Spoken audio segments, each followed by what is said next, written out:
The shirt hung in Ryan's hands like a white flag of surrender.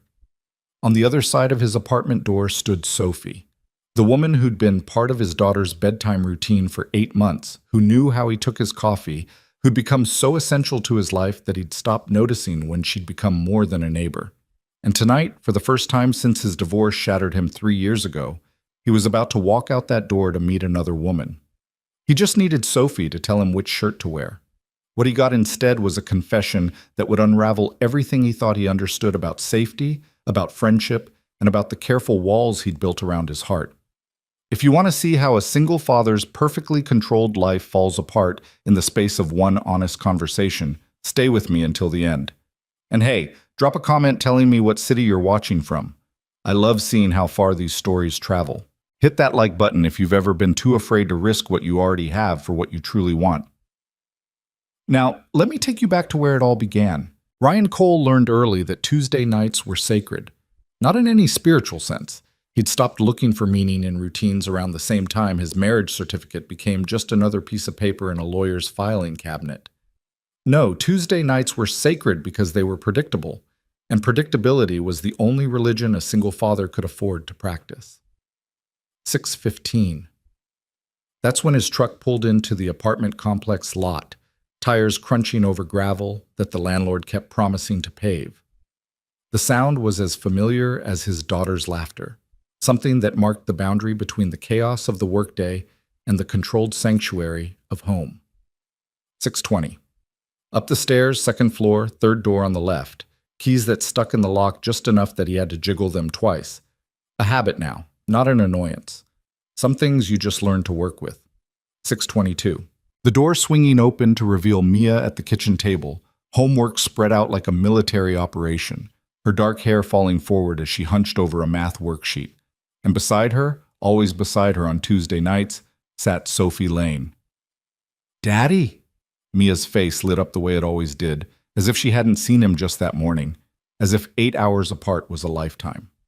At 7 years old, maybe it was. "Hey, sweetheart." Ryan set his work bag down by the door, the canvas heavy with tools and the weight of 10 hours spent rewiring an office building downtown. His shoulders ached in that good way that meant he'd earned his paycheck. "How was school?" "Sophie helped me with fractions." Mia held up her worksheet like a trophy. "I got all of them right, even the hard ones about pizza." Ryan's eyes shifted to Sophie. She sat there in her usual spot at his kitchen table, wearing scrubs from her clinical rotation, her blonde hair pulled back in a ponytail that had probably started the day neat, but had surrendered to practicality around hour 6. She looked tired in a way that made her more real, less like the polished college student who'd moved in next door 10 months ago, and more like someone who understood that some days you just survived. "Pizza fractions are the hardest ones," Ryan said, keeping his voice light. "Did you save me any of this educational pizza, or did you and Sophie eat it all while studying?" Mia giggled. "It's not real pizza, Daddy. It's just circles." Tragic. Ryan moved into the kitchen, hyper-aware of how small the space felt with Sophie in it. Not uncomfortable, just present. She took up room in a way that had nothing to do with physical space and everything to do with how thoroughly she'd integrated herself into the corners of their life. Sophie stood, gathering her medical textbooks into a neat stack. "I should get going. I've got an exam Thursday morning, and these cardiovascular chapters aren't going to memorize themselves." "You're not staying for dinner?" Mia's disappointment was immediate and genuine. "It's Tuesday. You always stay for Tuesday dinner." The routine. Ryan felt it settling around them like a familiar blanket. 3 months ago, after Sophie had helped with homework for the 4th week in a row, Mia had asked if she could stay for spaghetti. Ryan had agreed, mostly because saying no felt needlessly cruel. Now it was just what happened. Sophie stayed. They ate together. Mia talked about school while Ryan and Sophie listened, occasionally catching each other's eyes over Mia's head with that shared amusement parents exchange when children say something accidentally profound. Except Ryan wasn't Mia's parent. Well, he was. But Sophie wasn't. Sophie was the neighbor, the medical student, the woman who'd knocked on their door one evening asking to borrow a screwdriver and had somehow become part of their ecosystem. "I don't want to impose," Sophie said, but her eyes were on Ryan, asking a question that had nothing to do with dinner. "You're not imposing," Ryan heard himself say. "I'm making chicken stir-fry. There's plenty." The smile Sophie gave him was small but real, and something in Ryan's chest shifted slightly. Not uncomfortably, just present. Dinner unfolded with the practiced ease of a play they'd performed dozens of times. Mia set the table while Ryan chopped vegetables, and Sophie filled water glasses without being asked. The kitchen was barely big enough for 2 people, let alone 3, but they'd developed a choreography. Ryan at the stove, Sophie at the fridge, Mia darting between them like a happy satellite.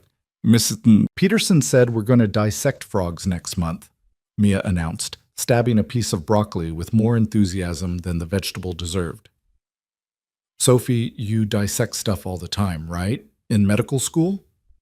"Sometimes," Sophie said carefully, her tone measured in that way she had when she was trying to be honest without being graphic.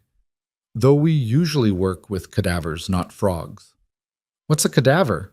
Ryan shot Sophie a look that said you walked into that one, and Sophie's lips twitched with suppressed amusement. "It's what doctors call a human body that's donated to science after someone dies," Sophie explained. "It's how we learn anatomy, how everything inside us works together." Mia considered this with the seriousness of a child deciding whether to be disturbed or fascinated. Fascination won. "So you cut open dead people to learn how to help living people?" "Exactly." "That's so cool." Mia turned to Ryan. "Daddy, when you die, can you be a cadaver?" Ryan nearly choked on his water. "I'm not planning on dying anytime soon, sweetheart." "But when you do, like when you're super old, like 40. Sophie laughed outright at that, and Ryan found himself grinning despite the morbid turn the conversation had taken. This was the thing about kids. They approached everything with the same straightforward curiosity, whether it was fractions or mortality. "When I'm super old," Ryan said slowly, "we can discuss my cadaver plans. How about we focus on getting you through 2nd grade first?" The conversation drifted to safer topics. Mia's upcoming field trip to the science museum, the art project she was working on at school, whether dolphins or sharks would win in a fight. Sophie engaged with each topic as if it was the most important discussion she'd had all day, and Ryan watched the way his daughter's face glowed under that attention. This was dangerous territory. Ryan knew it intellectually, the way he knew that frayed electrical wires posed a fire hazard. Mia was getting attached. Hell, he was getting attached. To the routine, to the easy companionship, to the way Sophie fit into their small world like she'd always belonged there. After dinner, Mia dragged Sophie to the living room to show her the new book she'd gotten from the library. Ryan cleaned up the kitchen, listening to their voices blend together, Mia's excited chatter and Sophie's patient responses. Through the doorway, he could see them on the couch, heads bent together over the picture book, and something in his chest constricted. This wasn't what he'd planned. When he'd moved into this apartment 3 years ago, shell-shocked from divorce and desperate to create stability for his daughter, he'd imagined something contained, safe, just him and Mia, building a life from the wreckage of his failed marriage. Other people were variables he couldn't control, and Ryan had learned the hard way that variables were dangerous. But Sophie had slipped past his defenses so gradually that he hadn't noticed until she was already inside the walls. "Bath time, Mia," he called from the kitchen, drying his hands on a dish towel. 5 more minutes. Now please, it's already past your bedtime." The groan Mia let out was pure theater, but she climbed off the couch obediently. Sophie stood too, gathering her textbooks. "I really should study," she said, though her tone held reluctance. "Thanks for helping with homework," Ryan said, walking her to the door. "You didn't have to stay for dinner." "I know." Sophie paused at the threshold, her medical books clutched against her chest like armor. "I wanted to." There was something in the way she said it that made Ryan look at her more carefully. In the warm light from the hallway, she looked younger than her 26 years, but older than when he'd first met her. Medical school had carved away the softness of undergraduate optimism, leaving someone more substantial behind. "You're going to be a good doctor," Ryan said quietly. "The way you explained cadavers to Mia, you didn't talk down to her. You treated her like she could handle the truth." Sophie's smile was complicated. "She can handle a lot more than people give her credit for. Kids usually can. Yeah, well, her dad's still figuring that out. You're doing fine, Ryan. Sophie's voice was gentle. Better than fine. She's happy. She's curious. She feels safe enough to ask questions about death over dinner. That's not nothing. The compliment settled over Ryan like a warm coat. He wasn't used to hearing that he was doing things right, not from his ex-wife, who'd left because she couldn't handle the suffocation of domesticity, and not from himself, who lay awake most nights cataloging his failures as a father. Get some sleep, he said, because he didn't know what else to say. Don't let those cardiovascular chapters keep you up all night. No promises. Sophie shifted her books to one arm, and for a moment Ryan thought she might say something else. But she just gave him that small, complicated smile and headed next door to her own apartment. Ryan locked the door behind her and leaned against it, listening to Mia splash in the bathroom and sing off-key versions of songs she'd learned at school. The apartment felt both full and empty at the same time, a paradox he'd gotten used to over the past 3 years. His phone buzzed in his pocket, a text from Marcus, his best friend since high school, whose patience with Ryan's self-imposed isolation had finally worn thin. Saturday night, you, me, Kieran, and that new bar downtown. No excuses. Ryan stared at the message, his thumb hovering over the reply. The last time he'd gone out with his friends had been… when? 6 months ago? Longer? He'd gotten good at making excuses. Mia had school, he had an early job, he was too tired. All true, but none of them the real reason. The real reason was that going out meant the possibility of meeting someone. And meeting someone meant variables, meant risk, meant the potential for Mia to get attached to another person who might leave, the way her mother had left, the way everyone seemed to leave eventually. Can't. Mia has that thing at school. The lie came easily, worn smooth by repetition. Mia's thing is Friday, asshole. I checked with you last week. Saturday. Be there or I'm showing up at your apartment and dragging you out myself. Ryan sighed. Marcus didn't make idle threats. Fine. But I'm not staying late. You're not staying late because you'll actually be having fun for once. Stranger things have happened. Ryan pocketed his phone and headed to the bathroom, where Mia had turned herself into a bubble-bearded sea monster. The next hour passed in the familiar rhythm of nighttime routine, teeth brushing, pajamas, the 3 books Mia insisted on even though she could barely keep her eyes open past the second. Is Sophie going to help with homework again next week? Mia asked around a yawn, her head heavy on Ryan's chest as he read about a caterpillar with an eating problem. If she's not too busy with school, Ryan said carefully, she's got exams coming up. She's always here on Tuesdays. Mia said it like a fact of nature, as immutable as gravity. Sometimes people get busy, sweetheart. Sophie's studying to be a doctor. That's important work.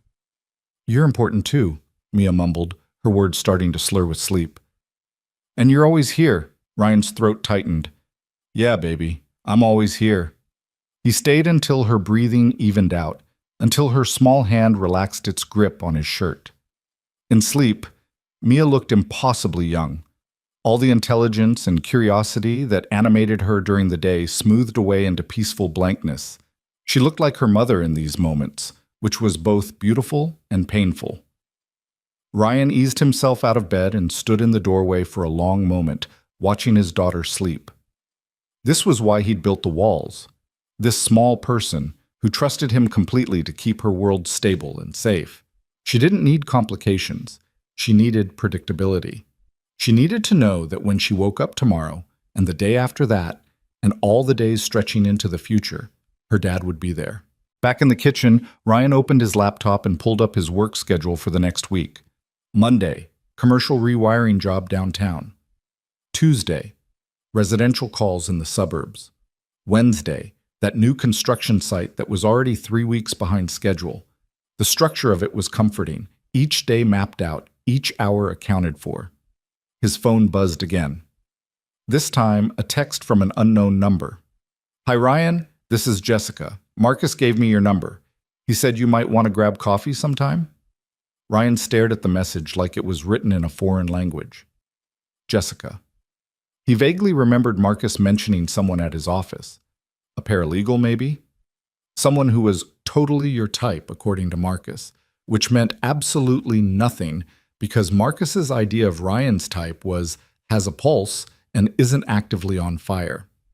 The polite thing would be to respond, the normal thing, the thing that people who weren't emotionally calcified did when someone reached out. His thumb moved over the keyboard, typing and deleting responses. Thanks, but I'm not really looking to date right now. Too harsh. I appreciate it, but I'm pretty busy with work and my daughter. Too much explanation. Sure, coffee sounds great. A lie. In the end, he set the phone down without responding. He'd deal with it tomorrow, or the day after, or never. That was also an option. The week passed in its usual patterns. Work, school pickup, homework, dinner, bedtime. On Wednesday, Sophie knocked to ask if he had any laundry detergent she could borrow. Her delivery had gotten delayed. On Thursday, Ryan rewired a kitchen where the previous owner had done their own electrical work with what appeared to be optimism and duct tape in place of actual knowledge. On Friday, he attended Mia's school presentation about the solar system, where she delivered a passionate defense of Pluto's status as a real planet despite what scientists said. Saturday arrived with the inevitability of a deadline Ryan couldn't dodge. Marcus texted 3 times that afternoon, each message more insistent than the last. By 6 o'clock, Ryan was out of excuses and Mia was at her grandmother's house for her monthly sleepover. His ex-wife's mother, who'd maintained a relationship with her granddaughter even when her own daughter had moved halfway across the country to find herself. Ryan stood in front of his closet, staring at shirts like they were pieces of evidence in a crime he was about to commit. Everything felt wrong. Too casual, too formal, too much like he was trying, too much like he'd given up. He settled on a blue button-down that Mia said made his eyes look less tired and a jacket that didn't have visible wear marks. He looked like a man trying to look like he wasn't trying. It was pathetic. The bar Marcus had chosen was the kind of place that tried too hard to be casual.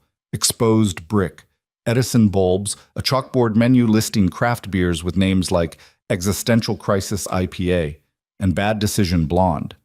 Ryan spotted Marcus immediately, holding court at a high-top table with Kieran and a woman Ryan didn't recognize.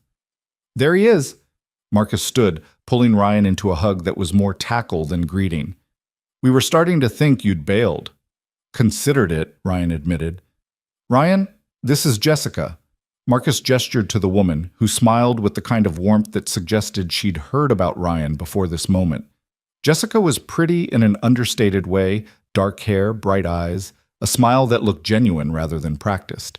She wore jeans and a green sweater that brought out the copper in her hair, and when she shook Ryan's hand, her grip was firm without being aggressive. Marcus has told me absolutely nothing about you, Jessica said, her tone dry, which I'm choosing to interpret as you being either incredibly boring or a spy. Definitely boring, Ryan said, and was surprised when she laughed. The evening unfolded more easily than Ryan had expected. Jessica was a paralegal at Marcus's firm, recently divorced, no kids. She asked about Mia with genuine interest rather than the polite awkwardness some people showed when confronted with the reality of single parenthood.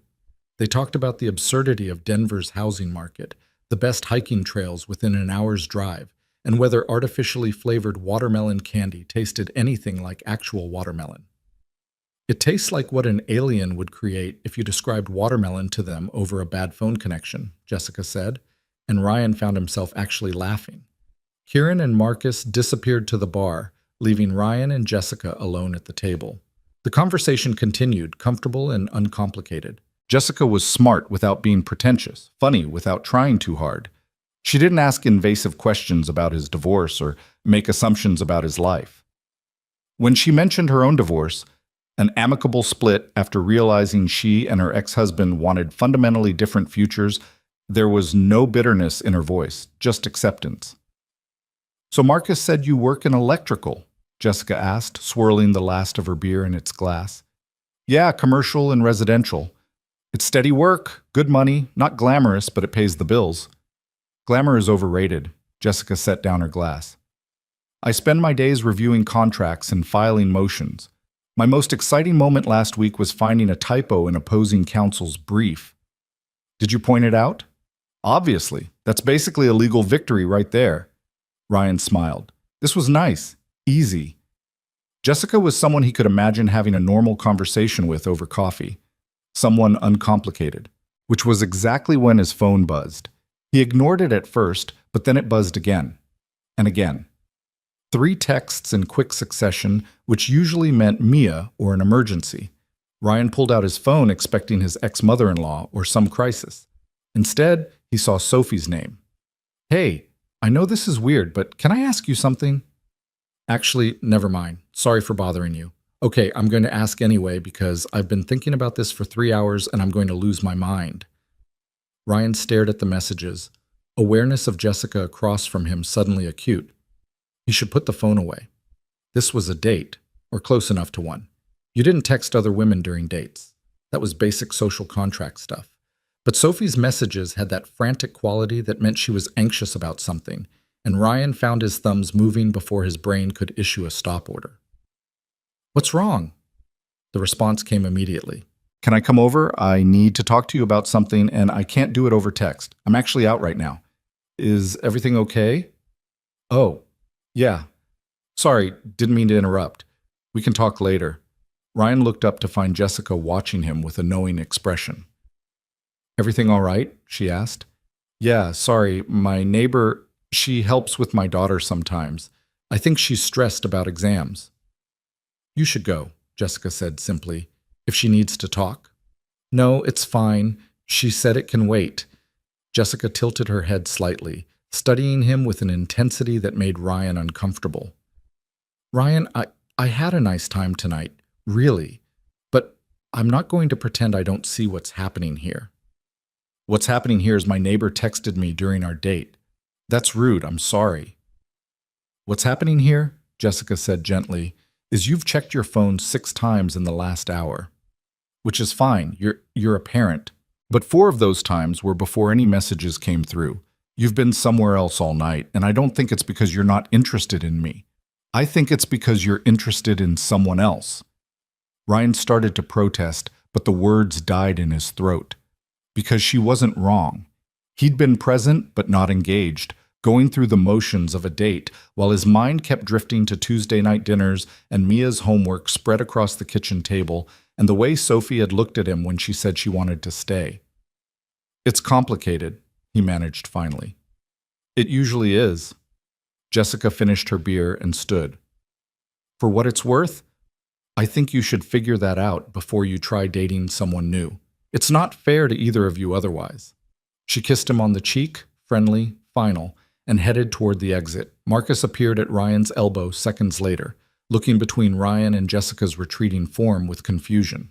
"What happened? You two seemed like you were getting along great." "We were," Ryan said. "That's kind of the problem."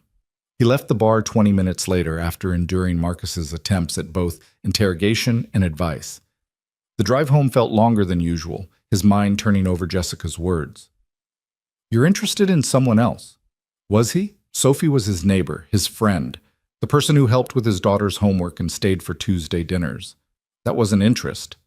That was routine, convenience, mutual benefit. Except for the way he found himself listening for her footsteps in the hallway, the way he noticed when she changed her hair or looked particularly tired from a long clinical shift, the way his day felt more complete on Tuesdays when he knew she'd be there when he got home. Ryan parked in his usual spot and sat in the truck for a long moment, staring up at the apartment building. Sophie's window was dark. Either she was asleep or out somewhere, living her own life that had nothing to do with him or Mia or Tuesday night dinners. He should leave it alone. Whatever Sophie wanted to talk about could wait until tomorrow. He should go inside, check that everything was locked up, maybe watch some mindless TV until sleep felt possible. Instead, he found himself knocking on Sophie's door. She answered on the 3rd knock, wearing sweatpants and an oversized t-shirt from some medical conference, her hair loose around her shoulders. Her eyes were red-rimmed like she'd been crying, and Ryan felt something in his chest crack open. "Hey," she said, surprise and something else crossing her face. "I thought you were out." "I was. Are you okay?" Sophie laughed, but it sounded wrong, brittle and sharp-edged. "No, not really, but it's stupid. Just ignore me. Go back to your date." "I'm here now." Ryan stayed in the doorway, suddenly uncertain. "What did you want to talk about?" For a long moment, Sophie just looked at him. Then she stepped back, pulling the door wider. "Come in, but I'm warning you, this is going to make things weird between us, and I don't know how to stop it from happening." Ryan stepped inside, and the door closed behind him with the soft finality of a decision made. Sophie's apartment was a mirror image of Ryan's own. Same layout, same beige walls that the landlord had probably painted once in 1987 and never touched again. But where Ryan's place felt lived in and cluttered with the chaos of raising a child, Sophie's had the temporary quality of someone who knew they were just passing through. Medical textbooks stacked on every surface. A laptop perpetually open on the coffee table. Framed photos that hadn't made it onto walls yet, still leaning against baseboards like promises she hadn't had time to keep. Ryan stood just inside the doorway, suddenly aware that he'd never actually been inside Sophie's apartment before. She'd always come to them, to their space, their routine. Standing here felt like crossing a boundary he hadn't known existed until he'd already stepped over it. "You want something to drink?" Sophie moved toward the kitchen, her movements jerky with nervous energy. "I have water, and more water. I really need to go grocery shopping." "I'm fine." Ryan stayed where he was, hands in his pockets. "Sophie, what's going on? You sounded upset in your texts." She laughed again, that same brittle sound. "Yeah, I am. God, this is so stupid." She pressed her palms against the counter, her back to him. "I had this whole speech planned out, very rational, very mature. I was going to be so calm about it." "About what?" Sophie turned to face him, and the expression on her face made Ryan's stomach drop. It was the look of someone about to jump off a cliff, terrified but committed to the fall. "I can't do this anymore," she said quietly. "The Tuesday dinners, the homework help, pretending that I'm just the helpful neighbor who happens to love spending time with your daughter." Ryan felt the floor shift beneath him. "If it's too much, you don't have to—" "That's not what I mean." Sophie cut him off, her voice stronger now. "It's too much because I want it to be more. Because somewhere between fractions and stir-fry and watching Mia fall asleep on the couch during movie night, I fell in love with your life. With her. With—" She stopped, swallowed hard. "With you." The words hung in the air between them like smoke, impossible to take back or ignore. Ryan's mind went blank, then too full, thoughts crashing into each other like a multi-car pileup. Sophie, love. His life, Mia. The careful walls he'd built, the routine that kept them safe. "You don't have to say anything," Sophie continued, rushing now like she needed to get all the words out before she lost her nerve. "I know this isn't what you want. I know you came here for stability, for something simple and manageable. I wasn't supposed to happen, but I did, and I can't keep pretending I'm okay with being the neighbor who helps out sometimes.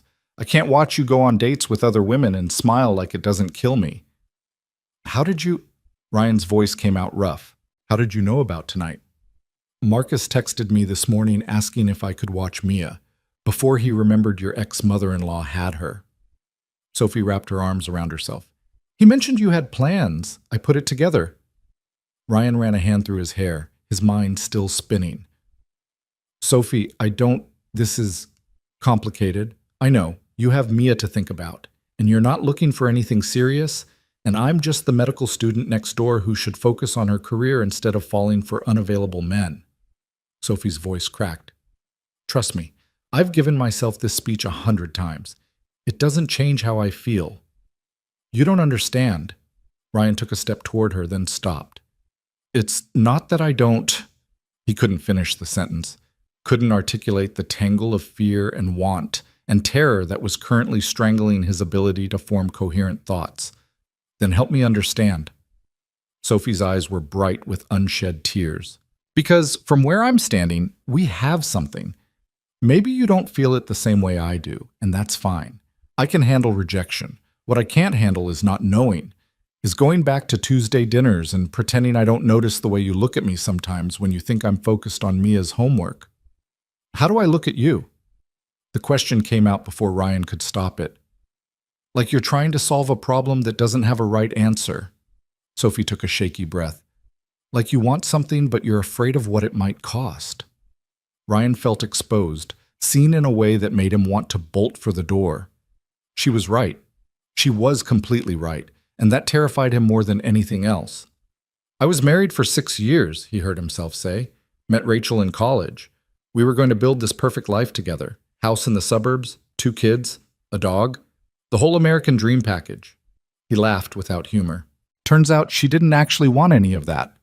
She wanted adventure, freedom, a life that didn't include being trapped in a small apartment with a screaming baby and a husband who worked 60-hour weeks. Sophie didn't say anything, just listened with that focused attention she gave to everything. When Mia was 2, Rachel left. Just packed a bag one day while I was at work and was gone when I got home. There was a note on the kitchen table about how she couldn't breathe, how she was suffocating, how she needed to find herself. Ryan's voice was flat, reciting facts like he was reading someone else's story. She's in California now, sends birthday cards twice a year and calls on Christmas. Mia barely remembers her. Ryan, the thing is, I don't even blame her anymore. We were too young. We wanted different things. It happens. Ryan met Sophie's eyes. But I promised myself I would never let Mia go through that again. Never let her get attached to someone who might leave. Every decision I make, every wall I build, it's all about keeping her safe, keeping our life stable. I'm not your ex-wife, Sophie said quietly. I know you're not. But you're 26 years old with your whole life ahead of you. You're going to be a doctor. You'll do your residency somewhere amazing. Build this incredible career. Why would you want to tie yourself down to a single dad in a crappy apartment who's already lived half his life? Maybe because I get to choose what I want my life to look like. Sophie's voice had steel in it now. Maybe because I'm not some kid who doesn't know her own mind. I'm 6 years younger than you, Ryan. Not 16. I've made it through 4 years of medical school. I know what I'm capable of handling. This isn't about your capability. Then what is it about? Sophie stepped closer, closing the distance between them. Because if you don't have feelings for me, just say it. Tell me Tuesday dinners are just convenient childcare. Tell me you see me as nothing more than the helpful neighbor. I can handle the truth. What I can't handle is you hiding behind Mia like she's the reason you won't let anyone in. The accusation stung because it was partially true. Mia was the reason, the best reason, the most important reason. But she wasn't the only reason. There was also the part of Ryan that had learned love was something that hurt, something that left, something that promised forever and delivered abandonment. You scare me, Ryan admitted, the words pulled from somewhere deep. The way you've become part of our routine, the way Mia lights up when you knock on the door, the way I started looking forward to Tuesdays more than any other day of the week. He paused. The way I left a date with a perfectly nice woman tonight because you texted me. Sophie's breath caught. You left? She told me I was interested in someone else. She wasn't wrong. The silence that followed was different than before, charged with possibility instead of dread. Sophie's eyes searched his face like she was trying to read a language she only partially understood. What does that mean? She asked finally. For us? I don't know. Ryan's honesty felt raw. I don't know how to do this. I don't know how to let someone in without risking everything I've built. I don't know how to be the person you deserve when I'm still trying to figure out how to be the person my daughter needs. Maybe you don't have to figure it all out right now. Sophie's voice was gentle. Maybe we could just try. Take it slow, see what happens. And when you realize you don't want this, when residency starts and you're working 80-hour weeks and coming home to a second grader's homework feels like a burden instead of a choice, then we'll deal with that if it happens. But you can't predict the future, Ryan. You can't protect Mia from every possible hurt by keeping everyone at arm's length. That's not stability. That's isolation. Ryan wanted to argue, but the words wouldn't come, because some part of him knew she was right, knew that the walls he'd built were as much about protecting himself as protecting Mia, knew that his daughter was growing up in a world where her father's only relationships were professional or parental, where love was something that happened to other people in other families. I don't know how to do this, he repeated, quieter this time. Neither do I. Sophie moved closer, close enough that Ryan could see the flecks of green in her blue eyes, could smell the faint scent of her shampoo. I've never been in love with someone who has a child. I've never had to consider what it means to be part of someone else's family. I'm terrified I'll mess it up, that I'll let Mia down, or you down, or both of you. You couldn't let Mia down if you tried. She adores you. And you? The question was barely above a whisper. How do you feel about me? Ryan looked at Sophie, really looked at her. At the woman who taught his daughter about cadavers over dinner, who stayed late on Tuesday nights even when she had exams the next morning, who fit into their life so seamlessly that he'd stopped noticing when she'd become essential to it. I think, he said slowly, that I've been lying to myself for a long time about what you mean to me. That's not an answer. I know. Ryan reached up, tucked a strand of blonde hair behind Sophie's ear. The gesture was familiar, something he'd done a dozen times while they cooked dinner or cleaned up afterward. Casual touches that felt natural in the moment and significant in retrospect. I'm not good at this, at being honest about what I want. Try. So he did. I look forward to seeing you every day. When I'm at work and something funny happens, you're the person I want to tell. When Mia does something amazing, my first thought is whether you were there to see it. On days you don't come over, the apartment feels empty in a way that has nothing to do with physical space. Sophie's eyes were bright. Ryan, I'm scared, he continued, needing to get it all out. I'm scared of what it means that you've become this important. I'm scared of trusting someone again. I'm scared of watching Mia fall in love with you and then having to explain why you're not around anymore. But I'm also scared of never knowing what this could be. So what do we do? Ryan took a breath, feeling like he was standing on the edge of something vast. We go slow. We figure it out as we go. We put Mia first, always. And we're honest with each other about what we want, what we're afraid of, what we need. I can do that. Sophie's smile was tentative but real. I want to do that. They stood there for a long moment, the space between them charged with everything they'd just said and everything they hadn't. Ryan wanted to kiss her, wanted it with an intensity that surprised him. But something held him back. Maybe the knowledge that once they crossed that line, there was no uncrossing it. Or maybe just the old fear that told him wanting things led to losing them. Sophie seemed to sense his hesitation. You should go, she said softly. It's late, and we both need time to process this. Yeah. Ryan didn't move. Sophie, I don't. She pressed her fingers gently against his lips. Don't make promises you're not sure you can keep. Not yet. Let's just see what happens tomorrow, and the day after that. Ryan nodded, catching her hand before she could pull it away. He pressed a kiss to her palm, brief, barely there, but deliberate. Tuesday dinner still on? Wouldn't miss it.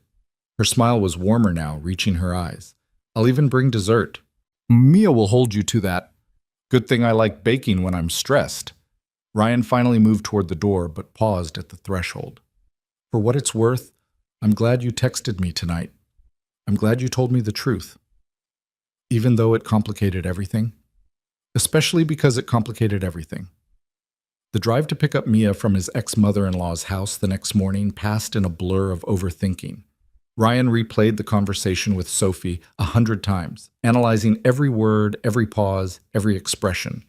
He'd basically admitted he had feelings for her. He'd agreed to try, whatever trying meant.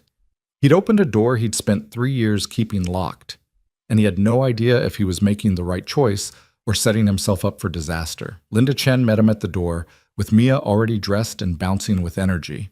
His ex-mother-in-law was a compact woman in her 60s who'd somehow managed to maintain a relationship with Ryan even after her daughter had abandoned them both.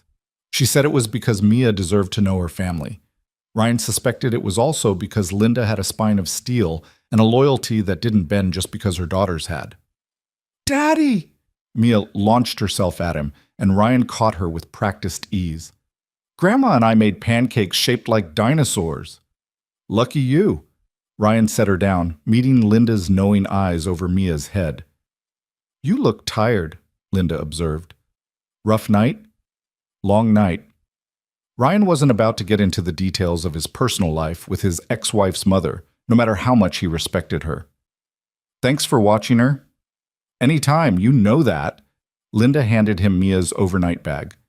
There's leftover pancakes in there, and before you ask, yes, I already gave her the dental hygiene lecture about not eating them all before lunch. Mia groaned dramatically. Grandma thinks sugar is evil. Grandma thinks cavities are evil, Linda corrected. Sugar is just an accomplice. The drive home was filled with Mia's stream of consciousness recounting of everything she and her grandmother had done. The dinosaur pancakes, the movie they'd watched, the walk to the park where they'd seen a dog that looked exactly like the one from that book they'd read last month. Ryan made appropriate responses, but his mind was elsewhere. How did you tell a 7-year-old that the neighbor she adored might become something more? How did you navigate that transition without making it weird or putting pressure on anyone? What if it didn't work out? What if it did? Daddy, you're not listening, Mia's voice cut through his spiral. Sorry, sweetheart. What did you say? I said, can Sophie come over today? I want to show her the drawing I made at Grandma's. Ryan's hands tightened on the steering wheel. It's Sunday. Sophie might have studying to do. She always has studying to do, but she still comes over. Mia's logic was airtight.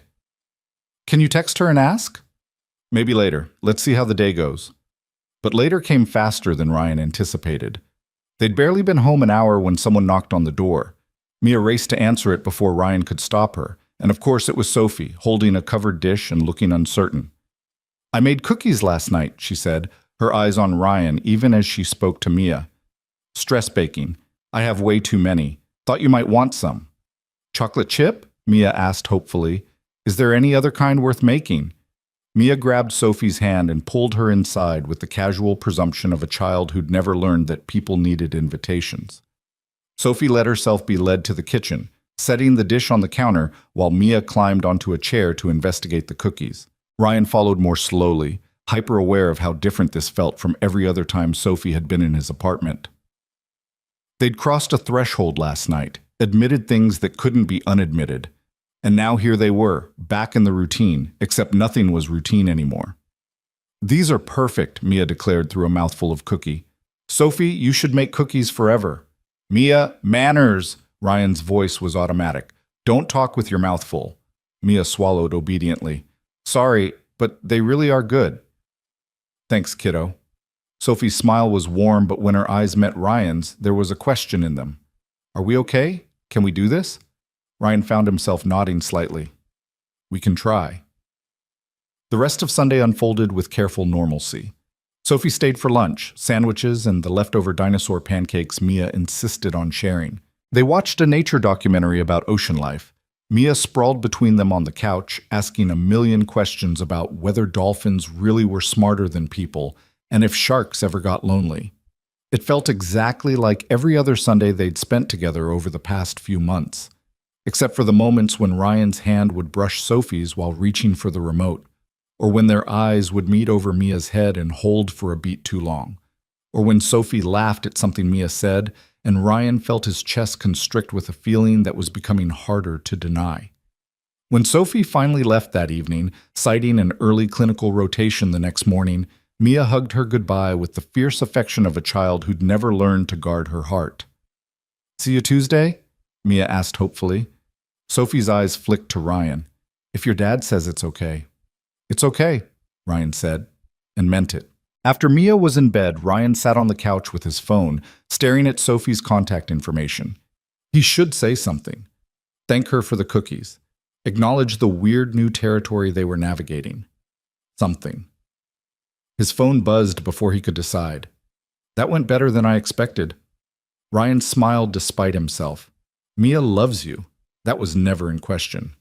I meant with you. Yeah, better than expected. So we're doing this?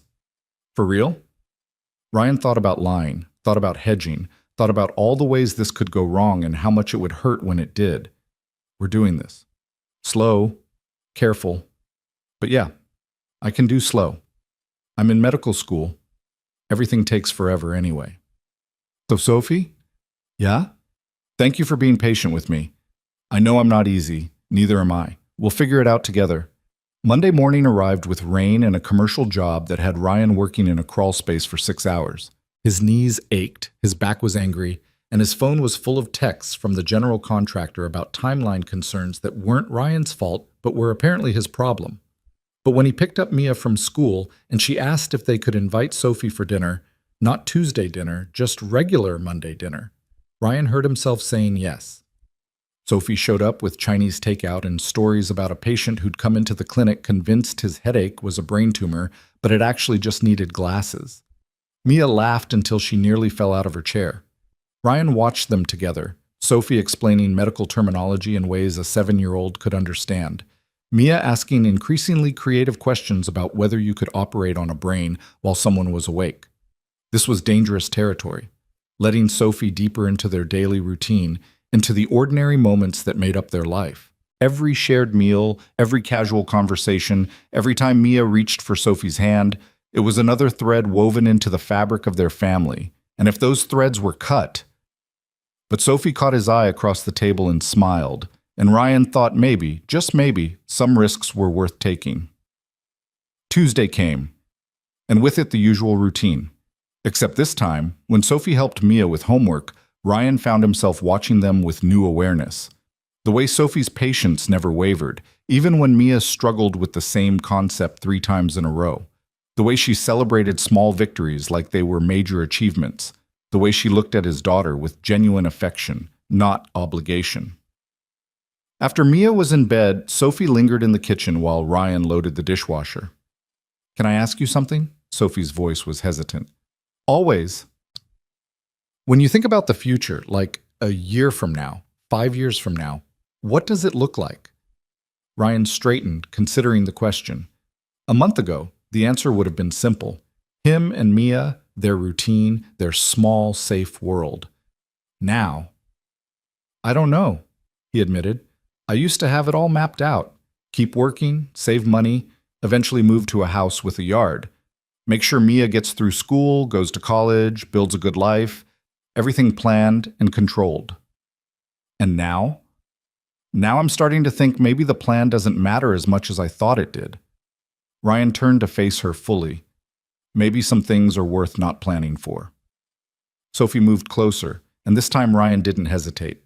He pulled her in, wrapping his arms around her in a hug that felt like coming home and stepping into the unknown at the same time. She fit against him perfectly, her head tucked under his chin, her arms around his waist. "This is really happening," Sophie murmured against his chest. "Yeah." Ryan pressed a kiss to the top of her head. "It really is." They stood there for a long time, holding each other in the quiet kitchen, and Ryan thought about all the ways this could go wrong, all the complications ahead of them, all the conversations they'd need to have and the adjustments they'd need to make. But mostly, he thought about how right this felt, how Sophie had stopped being the neighbor and started being essential, how Mia had been asking for Sophie before Ryan had admitted he wanted her too, how sometimes the scariest choices were also the most necessary ones. When Sophie finally left that night, Ryan walked her to her door. They stood in the hallway between their apartments, the space that had defined their relationship for months, the boundary they'd both respected without question. "Slow," Sophie reminded him, but she was smiling. "Slow," Ryan agreed. Then, because he was tired of being careful, tired of holding back, tired of pretending he didn't want this, he kissed her. It was brief, gentle, nothing like the passionate embraces in movies, just a soft press of lips, a moment of connection, a promise of more to come. When he pulled back, Sophie's eyes were bright. "Not bad for a first try," she said, her voice teasing but breathless. "I'm out of practice." "We'll work on it." Sophie reached up, traced his jaw with her fingers. "Together." Ryan caught her hand, pressed another kiss to her palm. "Together." Ryan spent the entire next morning replaying that kiss in his mind while rewiring a circuit breaker panel in a medical office downtown. His hands moved through familiar motions, stripping wire, connecting terminals, testing voltage, while his brain ran loops around what had happened in the hallway, what it meant, what came next. The kiss itself had lasted maybe 5 seconds. Nothing elaborate or dramatic, just lips touching in the fluorescent-lit hallway of the apartment building that smelled faintly of someone's cooking and old carpet. But those 5 seconds had shifted something fundamental in Ryan's carefully constructed world. He'd kissed Sophie Lane, his neighbor, his daughter's homework helper, the woman who'd become so integrated into their routine that her absence felt like missing a vital organ. And instead of panic or regret, all Ryan felt was a quiet rightness that scared him more than any mistake could have. His phone buzzed in his pocket. "Marcus," Naturally. So I heard you bailed on Jessica. Want to tell me what happened, or should I just assume you've lost your mind? Ryan grimaced, using his shoulder to hold the phone while his hands stayed busy with electrical work. Nothing happened. We weren't compatible. You were together for like 2 hours. How could you possibly know that? I just knew. This is about the neighbor, isn't it? Ryan didn't respond, which was apparently answer enough because 3 dots appeared immediately, followed by, holy shit. It is about the neighbor. Ryan Cole, are you actually dating someone? Do I need to alert the media? We're not dating. We're figuring things out. That's literally what dating is. You emotionally constipated disaster. Ryan couldn't help smiling despite himself. Marcus had been giving him grief about his self-imposed isolation for 3 years now. The satisfaction in his friend's text was practically audible. Don't make it a big deal. Too late. This is the biggest deal. I'm planning your wedding. Kieran's already got opinions about the cake. We kissed once. In a hallway. Calm down. You kissed her? Ryan. Buddy, that's huge for you. That's basically a marriage proposal in Ryan speak. Ryan pocketed his phone without responding, but he was still smiling. Marcus wasn't wrong. A kiss was significant for someone who'd spent 3 years avoiding anything that looked like emotional vulnerability, for someone who'd built walls so high and thick that even friendship required extensive engineering to breach. But Sophie had gotten through, not by battering down the walls, but by becoming part of the foundation, by making herself so essential to his daily life that removing her would mean structural collapse. The realization should have terrified him. Instead, it felt like something settling into place. That evening, Ryan picked up Mia from school to find her unusually quiet. She clutched her backpack straps and stared out the window as they drove. None of her usual chatter about what happened at recess or who said what during lunch. Everything okay, sweetheart? Ryan glanced at her in the rear-view mirror. Madison said her mom has a new boyfriend. Mia's voice was small. She said he comes to dinner sometimes and takes them to the park. Ryan's hands tightened on the steering wheel. He knew where this was going. That's nice for Madison, he said carefully. Do you have a girlfriend, Daddy? The question hung in the air like smoke. Ryan had known this conversation was coming eventually, had spent half the night thinking about how to navigate it, but he still wasn't prepared. Why do you ask? Because Sophie's here a lot, and you smile different when she's around. Mia's observation was delivered with the matter-of-fact tone of someone stating obvious facts. Madison says when grown-ups smile different at each other, it means they like each other. Like, the special kind of like. Ryan pulled into their apartment complex and parked, turning to look at his daughter properly. What do you think about Sophie? I think she's the best. Mia's response was immediate and certain. She's nice, and she's funny, and she doesn't treat me like a baby. She explains things so I understand them, and she makes good cookies. Those are all true things. So is she your girlfriend? Ryan took a breath. Honesty. That's what he and Sophie had promised each other. Honesty, even when it was hard. Sophie and we're trying to figure out what we are to each other, he said slowly. We care about each other. We like spending time together, but we're taking it slow because we want to make sure we do it right. Because of me? Partly because of you, yes. You're the most important person in my world, Mia. Any decision I make about who's in our life, that affects you too. So it has to be someone who makes your life better, not harder. Mia considered this with the seriousness she brought to all important matters. Does Sophie make our life better? What do you think?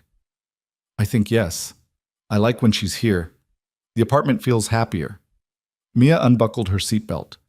Madison's mom's boyfriend is okay, but he doesn't know anything about fractions. Sophie knows about everything. Ryan felt something in his chest loosen. So you'd be okay if Sophie and if we became more than just neighbors? Like if she was your girlfriend for real? Yeah, like that. Mia shrugged with the casual acceptance of childhood. Okay, can we have mac and cheese for dinner? Just like that, the conversation was over. Ryan sat in the truck for a moment after Mia had already bounded up the stairs, marveling at the simplicity of a 7-year-old's worldview. No angst about family dynamics or fear of change. Just, Sophie's nice, she makes good cookies, Can we have mac and cheese? Maybe that was the lesson. Maybe Ryan was the one overcomplicating everything. His phone buzzed with a text from Sophie. Clinical rotation ran late. Won't make it for dinner tonight. Tomorrow? Ryan felt the disappointment like a physical thing, which told him everything he needed to know about how deep he was already in. Tomorrow works. Mia asked if you were my girlfriend. Oh God. What did you say? That we're figuring it out. She seems okay with it. Just okay. She said, you know about everything and make good cookies. High praise. I'll take it. Miss you guys. Ryan stared at those last 3 words for a long moment. Miss you guys, not just miss you. She missed them as a unit, as a family. We miss you too. The next few weeks developed their own rhythm. Sophie still came over for Tuesday dinners, but now she also appeared on Thursdays. And Saturday mornings, when Ryan would make pancakes and Mia would insist on making them shaped like animals, even though they always ended up looking like blobs. Sophie would laugh and say, they were clearly dinosaurs. Who are you to question Mia's artistic vision? They didn't tell Mia explicitly that things had changed between them, but kids weren't stupid. Mia noticed the way Ryan's hand would rest on Sophie's shoulder when he passed behind her chair. Noticed how Sophie would lean into him when they stood side by side at the stove. Noticed the way they looked at each other when they thought she wasn't paying attention. One Saturday afternoon, while Ryan was fixing a leaky faucet and Sophie was helping Mia with a school project about the solar system, Mia casually asked, Sophie, are you going to move in with us? Ryan nearly dropped his wrench. Sophie's eyes went wide. What makes you ask that, kiddo? Sophie's voice was carefully neutral. Because you're here all the time anyway. And it seems silly to have 2 apartments when you could just have 1. Mia cut construction paper with the focused intensity of a surgeon. Plus, then you wouldn't have to walk back and forth so much. It's inefficient. Inefficient, Ryan repeated, emerging from under the sink. Where'd you learn that word? Sophie taught me. It means wasting time or energy doing something the hard way when there's an easier way. Sophie looked mortified. I was explaining about hospital workflows, not suggesting, I know. Ryan dried his hands on a towel, meeting her eyes with amusement. Mia's just applying the concept liberally. So can she? Mia pressed. Move in? That's a conversation for grown-ups to have in private, Ryan said firmly, and not something that happens quickly. Sophie has her own place, her own life. She's still in medical school. But she could bring her medical school here. Mia's logic was airtight in the way only a child's could be. Then she wouldn't have to go back and forth. Inefficient, remember? I remember, but sometimes inefficient is okay. Sometimes people need their own space. Do you need your own space, Sophie? Sophie looked between Ryan and Mia, clearly trying to navigate the conversation diplomatically. I like having my own apartment. It's quiet when I need to study. And your dad's right. Sometimes grown-ups need space to themselves. Oh. Mia's disappointment was evident, but she didn't push further. Just went back to cutting paper planets with slightly less enthusiasm. After Mia went to bed that night, Ryan and Sophie sat on the couch with deliberate space between them, close enough to talk quietly, far enough to maintain the boundaries they'd agreed on. Sorry about the moving in question, Ryan said. She's at that age where she just says whatever comes into her head. It's fine. Kids are honest. It's refreshing compared to adults who spend hours overthinking everything. Sophie's pointed look made Ryan laugh. Are you calling me an overthinker? I'm calling you someone who plans out grocery lists 3 days in advance and color codes his work schedule. That's called being organized. That's called being terrified of variables. Sophie's voice was gentle, taking the sting out of the observation. But I get it. I do the same thing with studying. Control what you can control. Ryan reached for her hand, threading their fingers together. It still felt new enough to be remarkable. The simple act of touching her deliberately, not by accident or necessity. For what it's worth, I have thought about it, he admitted. Not moving in together. That's way too fast. But what this looks like long term. Where it goes. And I don't know. Which is terrifying for someone who likes to have everything planned out. Ryan rubbed his thumb across her knuckles. My lease is up in 6 months. You've got another year of medical school, then residency somewhere. We're on completely different timelines. So we figure it out when we get there. Sophie shifted closer, resting her head on his shoulder. I know you want guarantees, Ryan. You want to know that this won't fall apart and hurt Mia, but I can't promise that any more than you can promise you won't get hit by a bus tomorrow. Cheerful thought. I'm a medical student. I've seen what actually kills people. It's rarely the things they were worried about.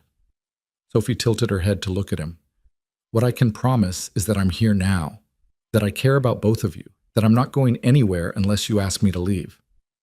I'm never going to ask you to leave. Then we're good. It should have been that simple. But Ryan's mind was already 3 steps ahead, cataloging potential disasters. What happened when Sophie started residency and worked 100-hour weeks? What happened when she got matched to a program in another state? What happened when the reality of dating a single father stopped being charming and started being exhausting? You're doing it again, Sophie murmured. I can literally feel you spiraling. Sorry. Don't apologize, just talk to me.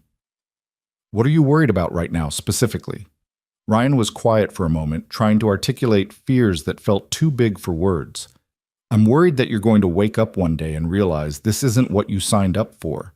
That you're 26 and should be out having fun with people your own age, not playing house with a single dad and his kid. First of all, I'm 27 next month. Second, I hate the phrase people your own age like there's some expiration date on compatibility. Third, Sophie sat up, turning to face him fully. Do you think I don't know what I'm doing? That I just stumbled into this relationship by accident? No, but I chose this, Ryan. I chose you. I chose Mia. I chose Tuesday dinners and homework help and all of it. Not because I'm some naive kid who doesn't understand what she's getting into, but because this is exactly what I want my life to look like. Right now it is. But in a year? 5 years? Do you want to be with me 5 years from now? Sophie's question was direct, unflinching. The answer came easier than Ryan expected. Yes. Then that's what we work toward. Not with guarantees or perfect plans, but with intention and communication and showing up for each other every day. Sophie cupped his face in her hands. I need you to hear this. I am not your ex-wife. I am not going to wake up one day and decide I need to find myself somewhere else. I already know who I am. And who I am is someone who wants to be part of your family. Ryan kissed her then, properly this time.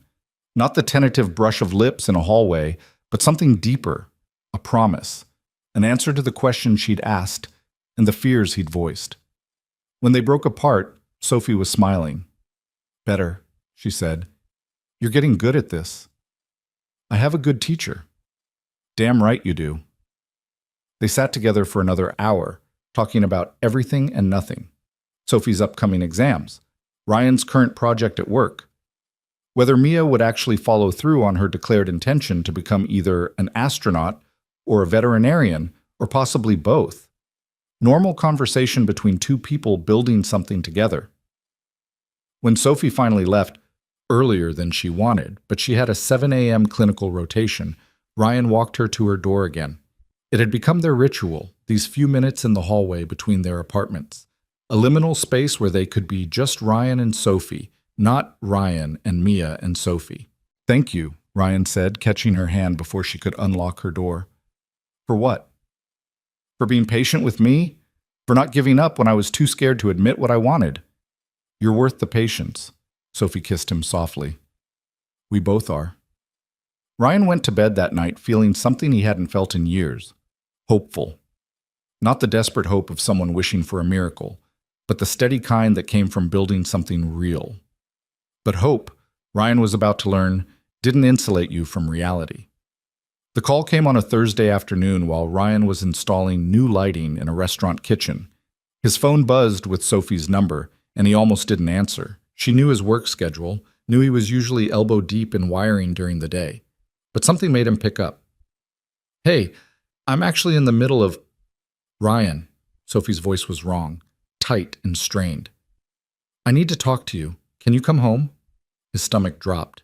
What's wrong? Is Mia okay? Mia's fine. She's at school. This is about me. Us. A pause. Just come home when you can. She hung up before Ryan could ask more questions. The drive home took 20 minutes, but felt like hours. Ryan's mind cataloged every possible disaster. Sophie was sick, Someone in her family had died. She'd failed an exam. She'd realized she'd made a mistake. She was leaving. That last thought stuck like a burr, sharp and painful. She was leaving. Of course she was leaving. Nothing good stayed in Ryan's life permanently. Why had he thought this would be different? Sophie was waiting in the hallway between their apartments when Ryan arrived. She'd clearly been crying. Her eyes were red-rimmed, her face blotchy. When she saw him, fresh tears started. "Come inside," she said, unlocking her door with shaking hands. Ryan followed, his heart hammering against his ribs. This was it. The moment he'd been expecting since the day Sophie had confessed her feelings. The moment when reality crashed through and reminded him that wanting something didn't mean you got to keep it. Sophie sat on her couch and Ryan sat beside her, leaving careful space between them, waiting. "I got my residency matches today," Sophie said finally. "Early notification for the students who scored in the top 10%. Ryan's chest constricted. "Okay. I got my first choice, Johns Hopkins, Baltimore." She said it like an apology. "It's one of the best programs in the country. Exactly what I've been working toward." "That's amazing." Ryan heard his own voice from very far away. "Congratulations." "Ryan, Baltimore's what, 1,200 miles from here? 13? He was doing math automatically, calculating distance like it was a problem that could be solved with the right equation. "That's manageable, right? People do long distance. We could make it work." "It's a surgical residency. 80-hour weeks, minimum. Sometimes more. I'll be living at the hospital for the next 5 years. Sophie's voice broke. "I can't ask you to wait for me. I can't ask Mia to understand why I'm suddenly not around anymore." "So what are you saying?" "I'm saying I don't know how to do this. I don't know how to choose between the career I've been working toward my entire adult life and the family I've found here."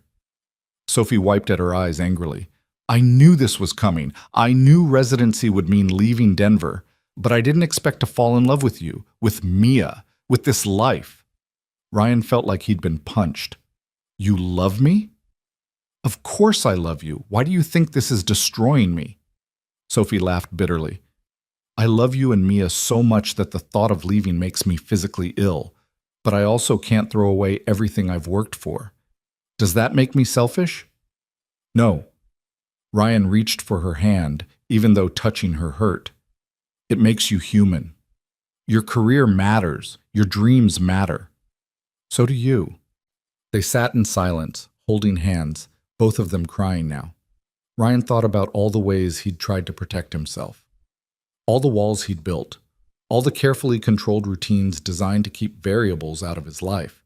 And here was the biggest variable of all, the one he'd let inside despite his better judgment, proving exactly why protection had been necessary. "When do you have to decide?" Ryan asked finally. "I already accepted." The notification and acceptance happened simultaneously. Sophie's voice was barely audible. "I leave in July. 2 months. 2 months, 8 weeks, 60 days to figure out how to let go of something he'd just allowed himself to want." "We'll make the most of it," Ryan heard himself say. 2 months. We'll figure out what comes after when we get there." "You don't have to do this. We could end it now. Make it clean." But Sophie's hand tightened around his like she was drowning, and he was the only solid thing in reach. "I don't want clean. I want you, for as long as I get to have you." Sophie pulled him close, burying her face against his neck, and they stayed that way until Ryan's phone alarm reminded him he needed to pick up Mia from school. The real world, insistent and unforgiving, wouldn't wait just because his heart was breaking. Telling Mia turned out to be harder than any conversation Ryan had ever navigated. They waited until after dinner, Sophie's last Tuesday dinner for a while, though Mia didn't know that yet. Ryan had made spaghetti, Mia's favorite, and Sophie had brought garlic bread and a salad that Mia picked at while talking about a science project on weather patterns. When Mia finally went quiet, focused on twirling pasta around her fork, Sophie caught Ryan's eye across the table. Now or never. "Mia, sweetheart, Sophie and I need to talk to you about something," Ryan started, his voice steadier than he felt. Mia looked up, immediately alert to the serious tone. "Did I do something wrong?" "No, baby, nothing like that." Ryan set down his own fork, giving her his full attention. You know how Sophie's in medical school, learning to be a doctor? Yeah, she's going to be a surgeon. She told me she gets to fix people's hearts. Mia said it with pride, like Sophie's career was something she had personal stake in. Sophie's smile was painful to witness. That's right. And to become a surgeon, I have to do something called a residency. It's like advanced training at a hospital. Okay. Mia drew the word out, sensing there was more coming. The hospital where I'm doing my residency is in a different city, Baltimore. It's pretty far from Denver. Sophie's voice wavered slightly. I'll be moving there in July. Mia's face went through several expressions in rapid succession: confusion, understanding, denial, and finally something that looked like betrayal. You're leaving. I have to. It's part of becoming a doctor. But you can be a doctor here. Denver has hospitals. Mia's logic was desperate, grasping. I've seen them. We drove past one last week. I know, sweetheart, but I already committed to this program. It's one of the best in the country. Sophie reached across the table, but Mia pulled her hand back. So you're just going, like Mom did. The comparison hit like a physical blow. Ryan saw Sophie flinch, saw her eyes fill with tears she was trying to hold back. It's not like that, Mia, Ryan said carefully. Your mom left because she didn't want to be part of our family anymore. Sophie's leaving because she has to for her career. It's completely different. It's the same. Everyone leaves. Mia's voice was rising, emotion overwhelming her 7-year-old attempts at composure. Everyone always leaves, and I'm just supposed to be okay with it. Mia, Sophie started, but Mia was already pushing back from the table. I don't want to talk about this anymore. May I be excused? Ryan wanted to say no, to make her sit and process and understand, but forcing the conversation wouldn't help anyone. Yeah, go ahead. Mia ran to her room, and the door slammed with enough force to rattle the pictures on the wall. In the silence that followed, Sophie dropped her head into her hands. I knew that would hurt her, but hearing her compare me to Rachel, Sophie's voice broke. Ryan, I'm not abandoning her. I'm not abandoning either of you. I know that. Deep down, Mia knows it too. She's just scared. Ryan moved around the table to pull Sophie into his arms. She'll come around. We just need to give her time. But time was exactly what they didn't have. 2 months suddenly felt impossibly short. The next few weeks existed in a strange limbo. Sophie still came over, but the ease had evaporated. Mia was polite but distant, answering Sophie's questions with single words and finding excuses to be in her room when Sophie was around. The Tuesday dinners continued, but the laughter had drained out of them. Ryan tried to bridge the gap, explaining to Mia over and over that Sophie loved her, that this wasn't a choice between them and her career, that sometimes life required difficult decisions. Mia would nod like she understood, but her eyes stayed guarded. She hates me, Sophie said one night after Mia had gone to bed early, claiming a headache. They were sitting on Ryan's couch, the space between them feeling wider than the actual inches. She doesn't hate you. She's protecting herself. Ryan pulled Sophie closer, needing the contact. She's learned that people leave. She's trying to build walls before it hurts too much.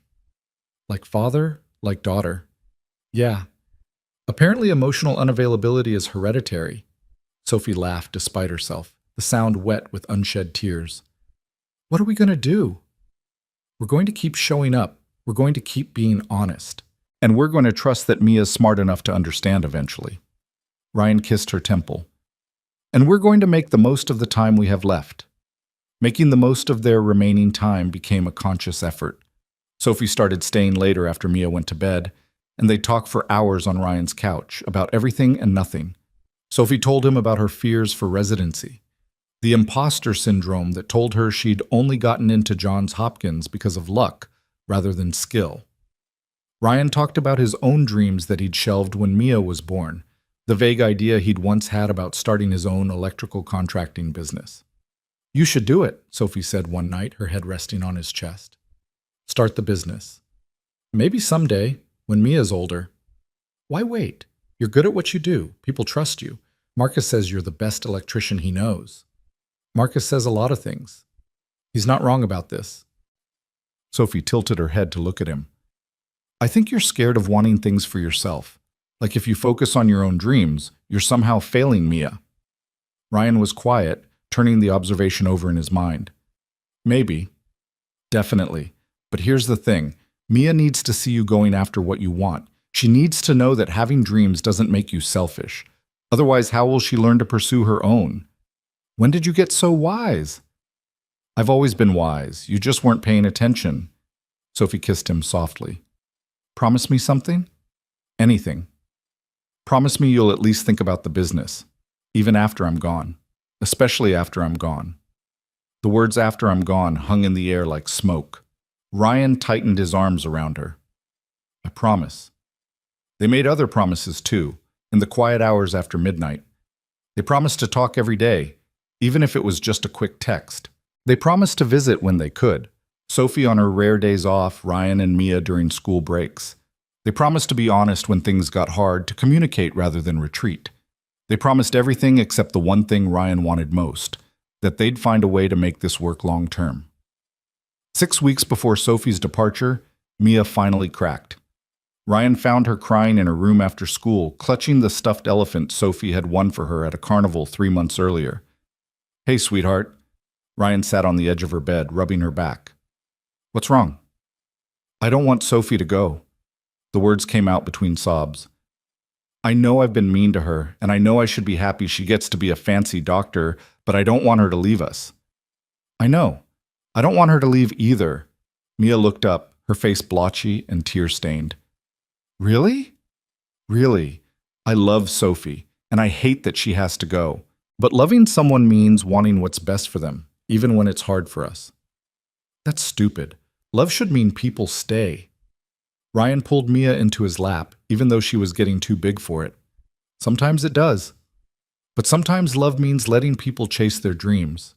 Sophie's worked really hard to get into this program. She's going to save lives, Mia. She's going to fix people's hearts, just like you said. That's important work. So are we not important? We're very important. That's why this is so hard for her. Ryan smoothed Mia's hair back from her face. Sophie loves us. If she didn't, leaving would be easy. But because she does love us, it's breaking her heart. Mia was quiet for a long moment, processing. Can we still talk to her when she's in Baltimore? Of course. Anytime you want. And she'll come visit? When she can. Her schedule will be really busy, but she promised she'd try. Okay. Mia wiped her face with her sleeve. I should probably apologize for being mean. I think Sophie would appreciate that. That night, when Sophie came over for dinner, Mia met her at the door with a handmade card. It was covered in crayon drawings of hearts and stars and what might have been either a dinosaur or a dog. Mia's artistic skills were still developing. I'm sorry I was mean, Mia said solemnly, handing over the card. Daddy explained that you have to go be a superhero doctor. That's important. Sophie knelt down to Mia's level, tears already streaming down her face. Oh, sweetheart, thank you. And I'm sorry too. Sorry that I have to leave when we're having so much fun together. Will you still help me with fractions? Over the phone, maybe? Absolutely. Anytime you need help, you call me. Deal? Deal? Mia threw her arms around Sophie's neck, and Sophie held her like she was something precious and breakable. Over Mia's shoulder, Sophie's eyes met Ryan's, and the grief there was almost unbearable. They were doing the right thing, supporting Sophie's dreams, maintaining the relationship despite the distance, showing Mia that love could survive separation. But right didn't mean easy. The last month passed in a blur of conscious memory-making. Sophie took them to the zoo, the science museum, the botanical gardens.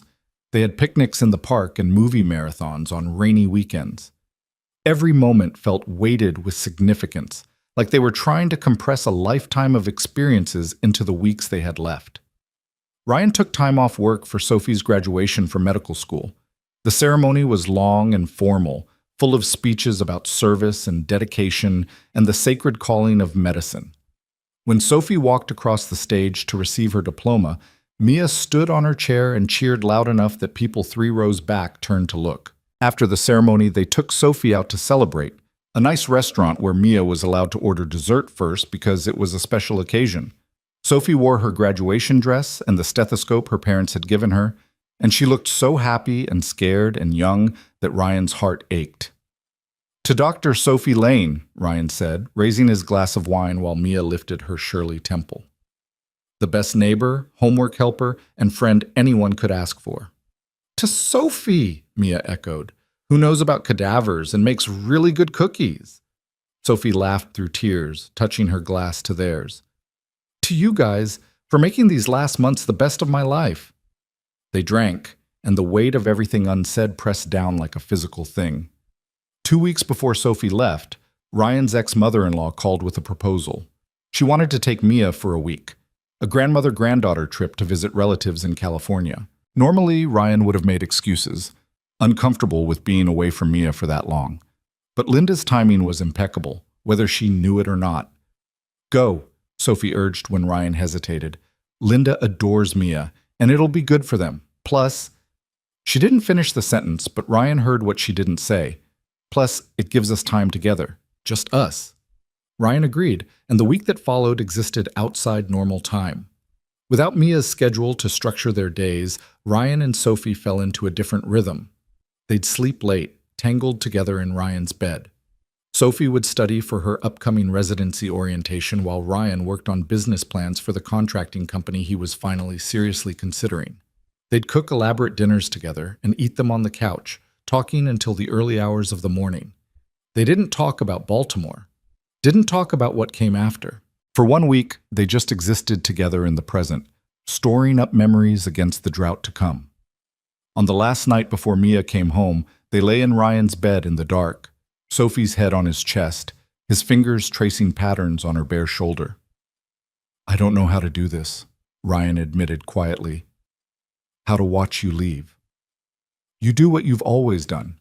You show up for Mia. You keep building your life. You don't put everything on hold waiting for me." "That sounds like you're saying goodbye." "I'm saying I love you too much to let you waste your life waiting." Sophie's voice was fierce. "I'm saying you need to keep moving forward, even when I'm not here. Especially when I'm not here." Ryan pulled her closer, breathing in the scent of her shampoo, memorizing the weight of her against him. "I love you. I should have said it before. I love you, and I'm going to miss you, and I don't know how to do this, but I'm going to try."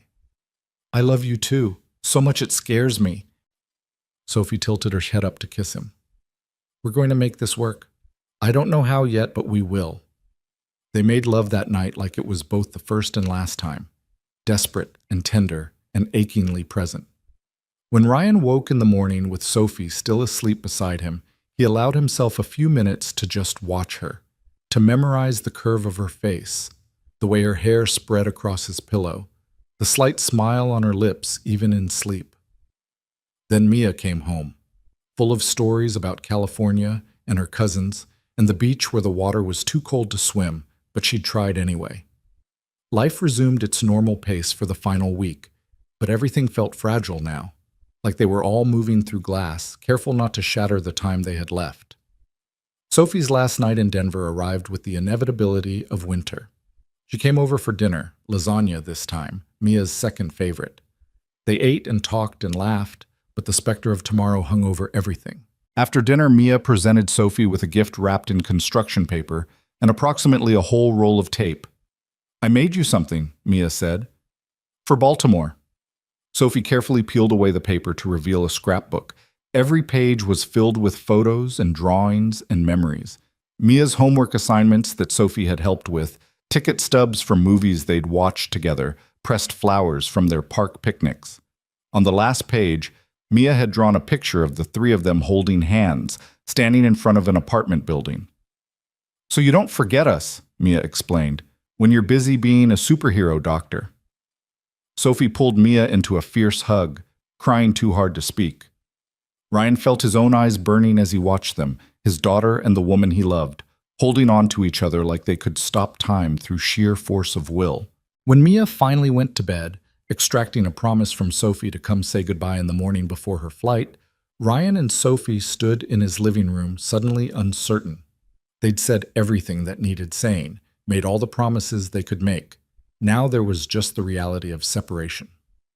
"Stay tonight," Ryan said. "Please." Sophie nodded, and they went to his bedroom, helping each other undress with reverent care. They made love slowly, memorizing each other, trying to imprint this moment so deeply that distance couldn't erase it. Afterward, they lay tangled together, neither sleeping despite the late hour.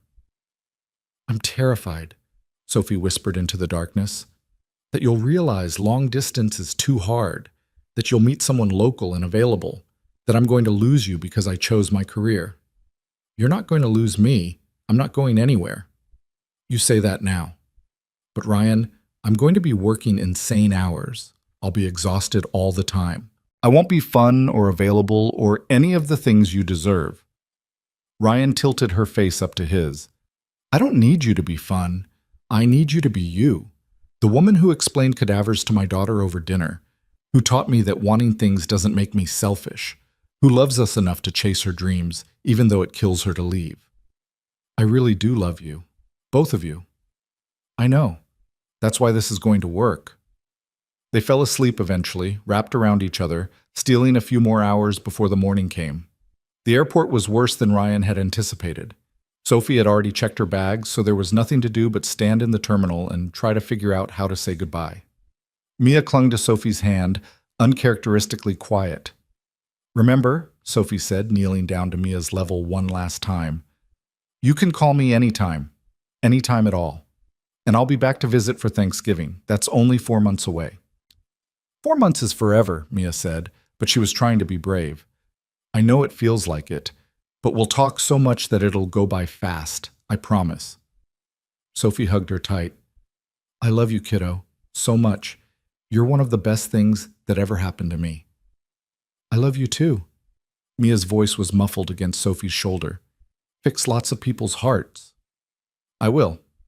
And I'll tell you about all of them." When Sophie finally pulled away, Mia went to stand by the windows, giving Ryan and Sophie a moment of privacy. "This is it," Sophie said, her voice breaking. "For now. Not forever." Ryan pulled her close, pressing a kiss to her forehead. "We're going to be okay. All of us." "How do you know?" "Because we love each other. That has to count for something." Sophie kissed him then, there in the middle of the terminal with dozens of strangers walking past. It was a kiss that said everything they hadn't managed to articulate, promise and fear and hope and grief all tangled together. When they finally broke apart, Sophie was crying in earnest. "I have to go. If I don't go now, I won't be able to." "Then go. We'll be here when you get back." Sophie grabbed her carry-on, gave Mia one last wave, and walked toward security. She looked back 3 times. At the queue, after showing her ID, and one final time before disappearing around the corner. Each time, Ryan and Mia waved until she was out of sight. The drive home was silent except for Mia's occasional sniffles. When they got back to the apartment, it felt cavernously empty. Sophie's apartment next door would be vacant now, too. She'd already moved out her belongings, shipped everything she'd need to Baltimore, and stored the rest. Ryan made dinner, grilled cheese and tomato soup, comfort food. They ate in front of the TV, neither of them really watching. When bedtime came, Mia asked Ryan to stay with her until she fell asleep, and he did, lying beside her and stroking her hair like she was small again. "Daddy?" Mia's voice was drowsy. "Yeah, sweetheart? Do you think Sophie's plane landed yet?" Ryan checked his phone. "Probably. She said she'd text when she got to her apartment." "Will she really call us?" "She really will, tomorrow probably. We'll set up video calls so we can see her face." "Okay?" Mia was quiet for a moment. "It's okay to be sad, right? Even though we want her to be happy being a doctor?" "It's very okay to be sad. I'm sad too. But we'll be okay, even without her here?" Ryan thought about his answer carefully. He could lie, could promise that everything would be fine and they'd barely notice Sophie's absence. But Mia deserved honesty. "We'll miss her. A lot. The apartment's going to feel different without her here. But yeah, we'll be okay. Because we still have each other. And because Sophie's still in our lives, just in a different way now." Mia seemed satisfied with that answer. Within minutes, her breathing evened out into sleep. Ryan's phone buzzed in his pocket, a text from Sophie. "Landed safely. Apartment is tiny and smells weird, but I made it. Miss you guys already. Ryan typed back with one hand, the other still resting on Mia's hair. We miss you too. Call tomorrow when you're settled? Absolutely. Love you. Love you too. Ryan stayed with Mia for another hour, even though she was deeply asleep. He thought about the last few months, how Sophie had slipped into their lives so gradually he hadn't noticed until she was essential. How loving her had forced him to confront every fear he'd been hiding behind. How watching her leave was both the hardest and most important thing he'd ever done. He thought about the promises they'd made and the promises they hadn't, about the uncertain future and the imperfect present, about how sometimes the bravest thing you could do was love someone even when you couldn't control the outcome. Tomorrow would be hard, and the day after that. But Ryan had spent 3 years building walls to protect himself and Mia from exactly this kind of pain. And now, sitting in his daughter's room with his heart in Baltimore, he realized something fundamental had shifted. The walls were still there, but Sophie had taught him that walls didn't have to be impenetrable, that sometimes you could leave a door open, could let people in and out, could risk the hurt for the possibility of something more. Ryan finally eased himself off Mia's bed and went to his own room. He lay in the dark, the space beside him painfully empty, and let himself feel everything he'd been holding back. The grief, the fear, the love that made both of those things worth it. His phone buzzed one more time. Another text from Sophie. Thank you for today, for letting me go, for promising to wait, for loving me enough to want what's best for me even when it's hard for you. I don't deserve you. You deserve everything. Sleep well. Talk tomorrow. Ryan set his phone aside and closed his eyes. Tomorrow, they'd figure out their new normal. They'd set up video calls and establish routines and learn how to maintain a relationship across 1,200 miles. Tomorrow, they'd start building whatever came next. But tonight, Ryan let himself simply miss her. Let himself feel the absence of her laughter in his kitchen, her hand in his, her presence in every corner of his carefully constructed life that she'd managed to transform without him noticing. And somehow, even in the missing, there was a strange kind of peace. The first week without Sophie felt like learning to breathe with different lungs. Everything worked, technically. Ryan got up, made breakfast, took Mia to school, went to work, picked her up, made dinner, helped with homework, put her to bed. The routine held, but it all felt slightly off-center, like a picture frame hanging crooked that you couldn't quite straighten. Sophie called on the second day, exhausted and overwhelmed. Her apartment was the size of a closet. Her orientation schedule was brutal, and she'd already gotten lost twice trying to navigate the hospital. But her voice brightened when Mia got on the video call and showed her the new book they'd gotten from the library. It's about a girl who wants to be an astronaut, Mia explained, holding the book up to the camera. But everyone says she can't because she's too small.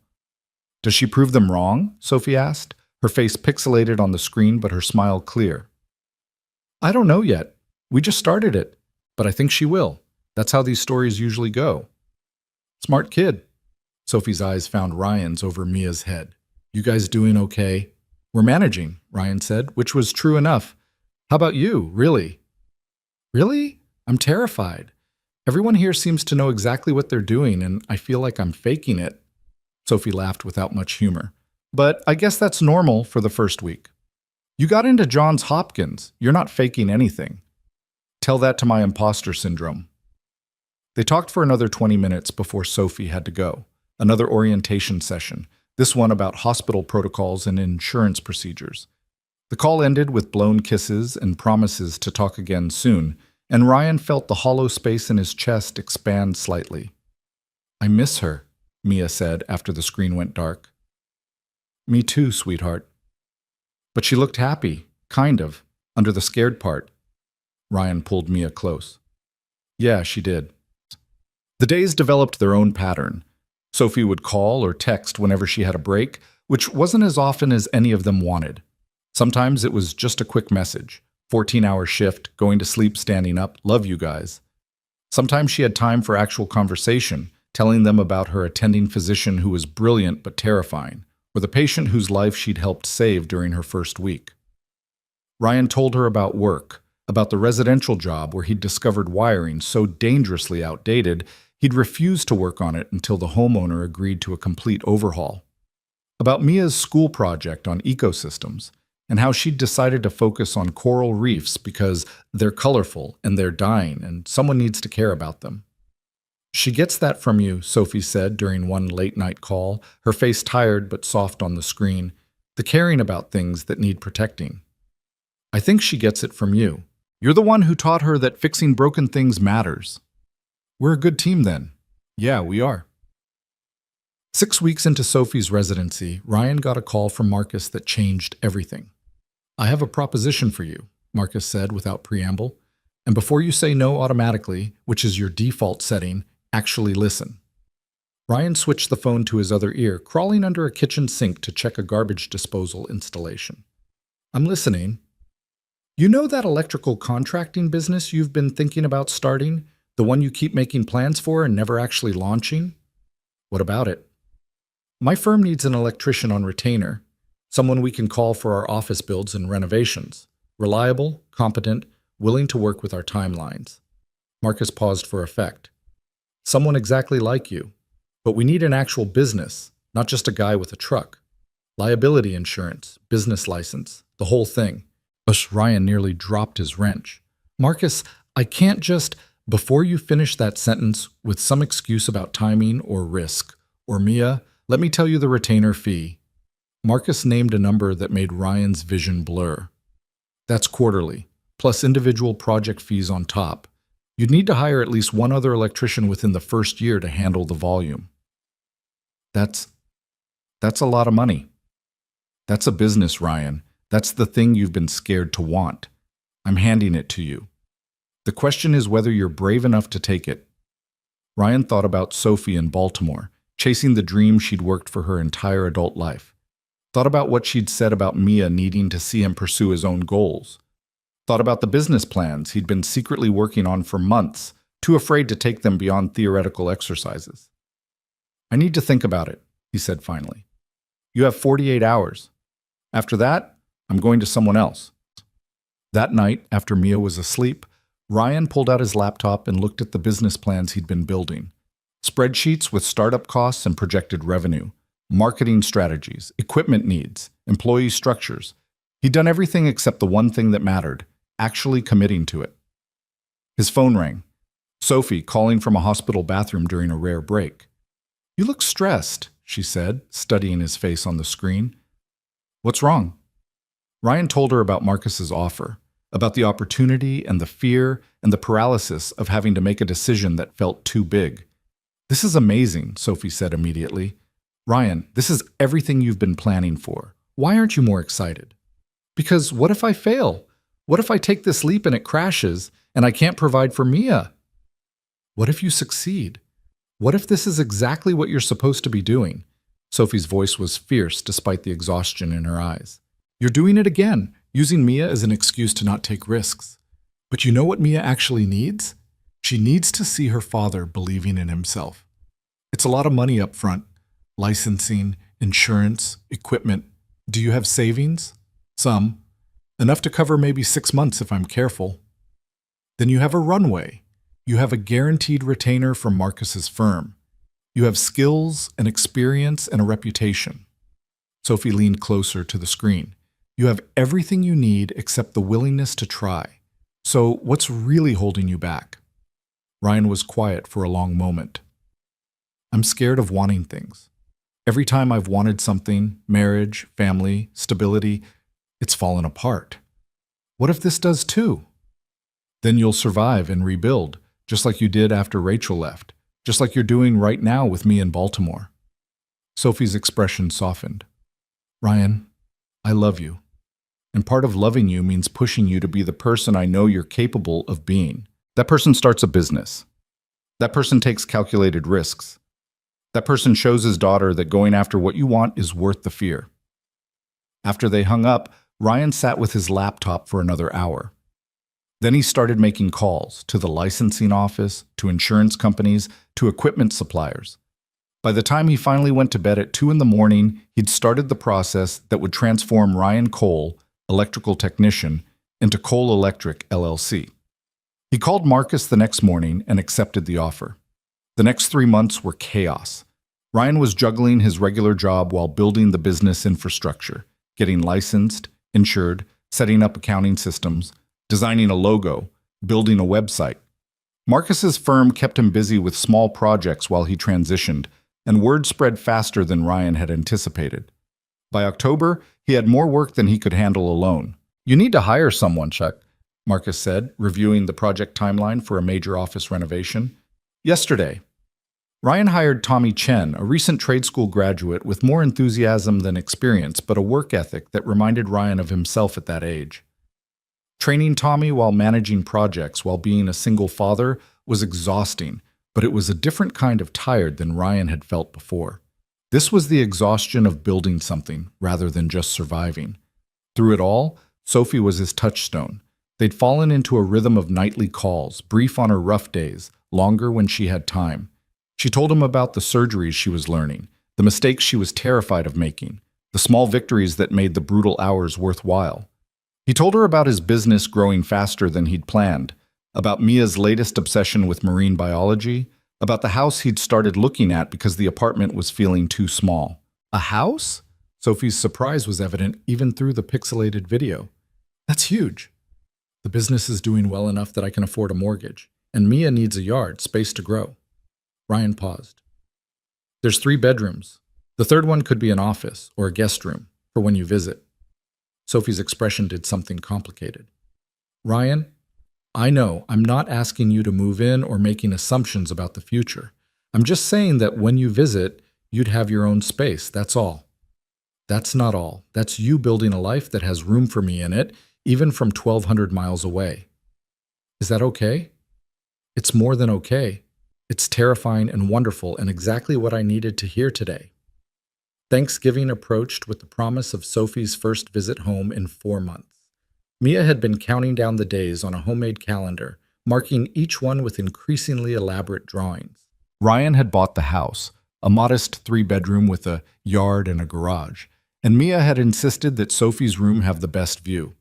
"She needs to see the garden," Mia explained seriously, "so when she wakes up, she remembers there are beautiful things outside hospitals."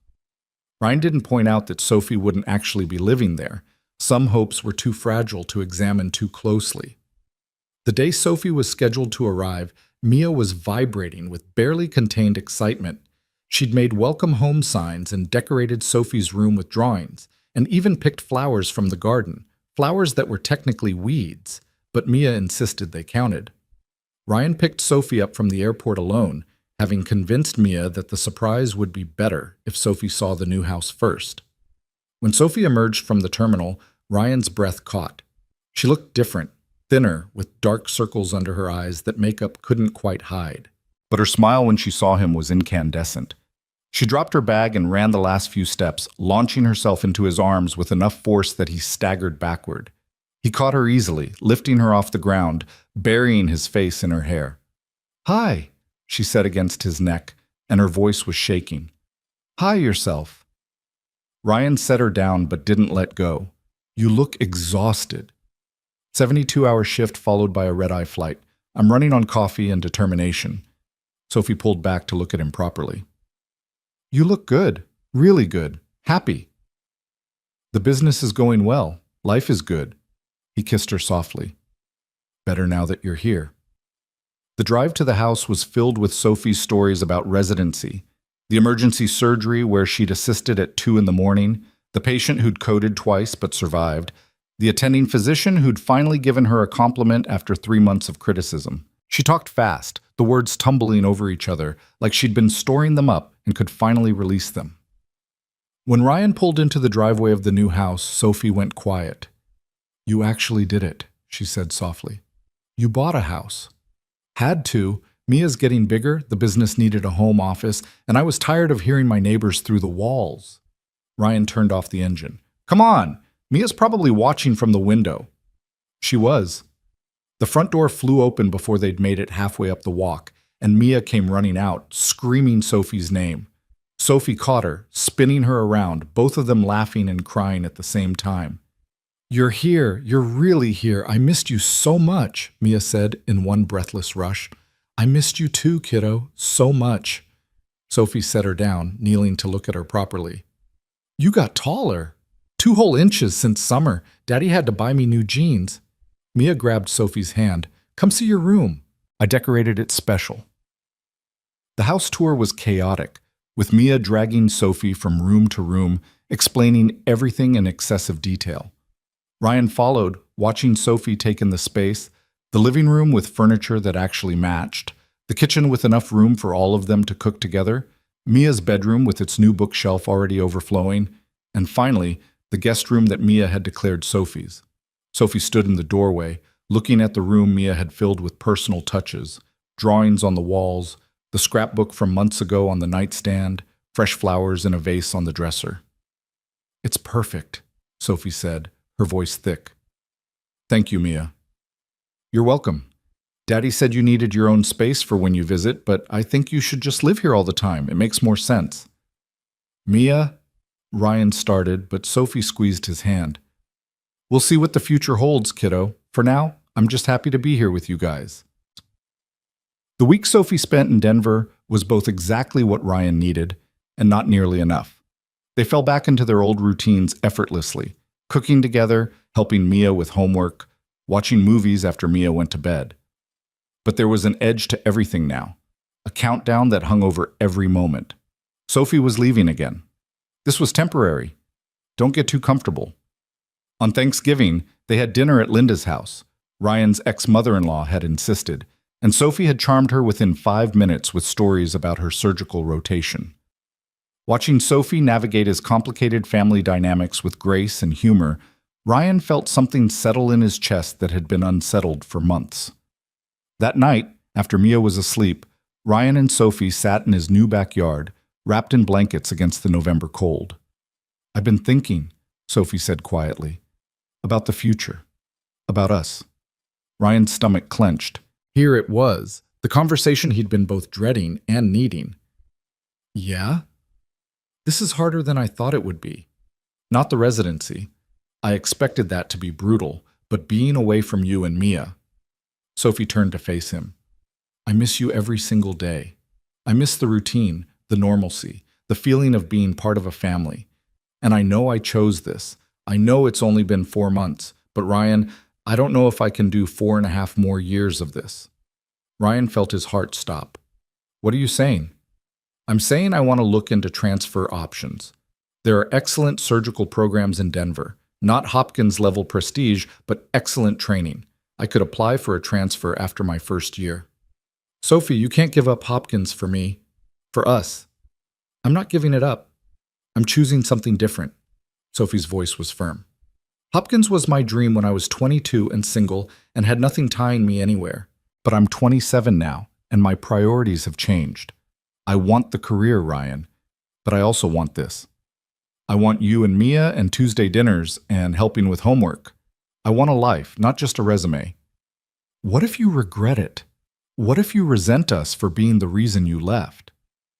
What if I regret staying somewhere I'm miserable just to avoid hypothetical regret? Sophie challenged.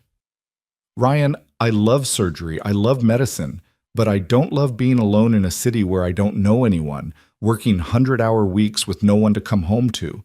That's not the life I want, prestige or not. Ryan pulled her close, his mind racing.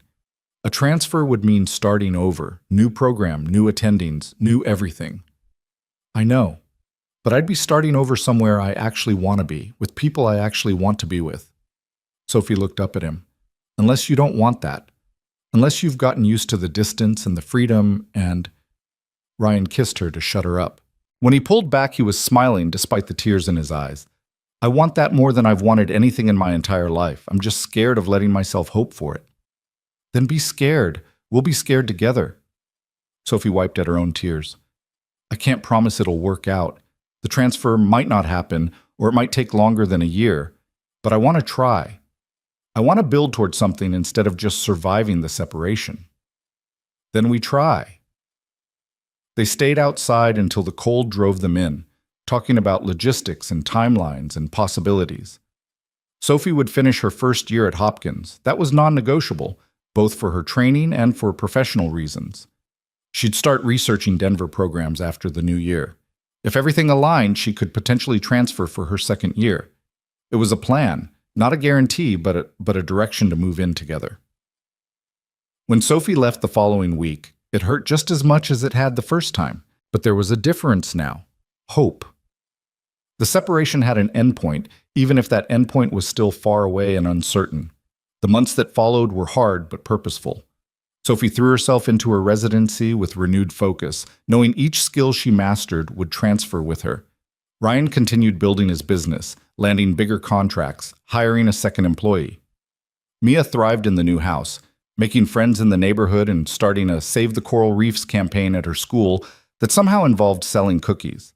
They video called every night when possible, sharing the small victories and frustrations of their separate lives.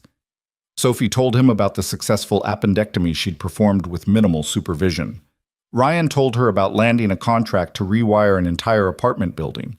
Mia showed Sophie her science fair project, a model of a coral reef ecosystem that lit up with LED lights Ryan had helped her wire. In February, Sophie called with news. "I talked to the program director at University of Colorado. They're interested.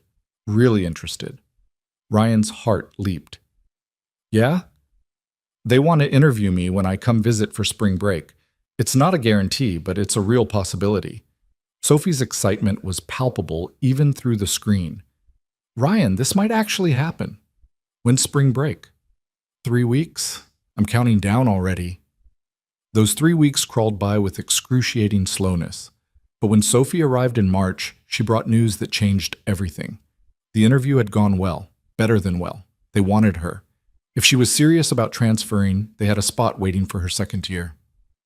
"It's real," Sophie said, sitting on Ryan's couch with Mia asleep upstairs and the weight of a major life decision hanging between them. "I can actually do this. I can come home." Home. The word resonated with significance. Denver had become home not because of the city, but because of the people in it. "What do you need from me?" Ryan asked. "To make this decision?" Sophie thought for a long moment.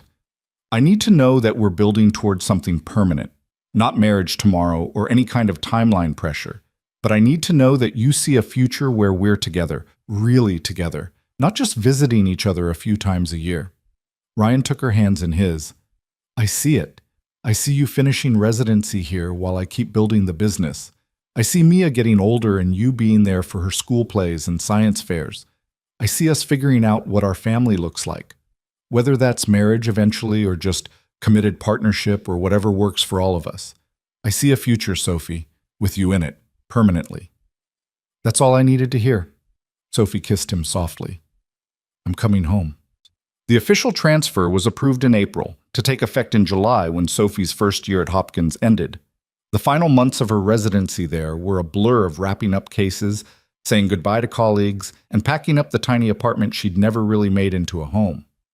Ryan and Mia flew to Baltimore to help with the move, turning it into a road trip adventure. They loaded Sophie's belongings into a rental truck, said goodbye to Johns Hopkins with respect but no regret, and started the drive back to Denver.